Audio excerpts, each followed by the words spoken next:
Selon Jamais, l'insécurité interne est le facteur de risque majeur qui fait d'un moi menacé un moi susceptible de devenir menaçant. La problématique narcissique et l'estime de soi sont donc à prendre en compte dans la prise en charge d'adolescents présentant des troubles de conduite. Dans les liens entre l'estime de soi et le narcissisme, on retrouve l'estime de soi sans narcissisme, prédit les comportements prosociaux et adaptés, et le narcissisme sans l'estime de soi, qui prédit les comportements asociaux et inadaptés.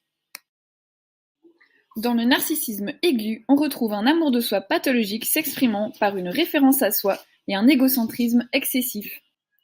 Un faible contrôle de soi correspond à des sautes d'humeur et une incapacité de s'ajuster aux contraintes.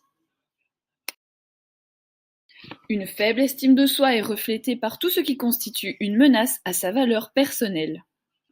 Le rejet de soi correspond à ne plus supporter une partie de soi-même qu'on trouve mauvaise ou non conforme. Selon Freud, le concept de frustration est fondé sur 3 instances psychiques, le moi, le ça et le surmoi. La frustration correspond au moment où le ça se renforce, à l'adolescence, et rompt l'équilibre entre ces 3 instances. Le surmoi des parents, les règles, se retrouve confronté au nouveau milieu et demande un apprentissage progressif de la tolérance à la frustration.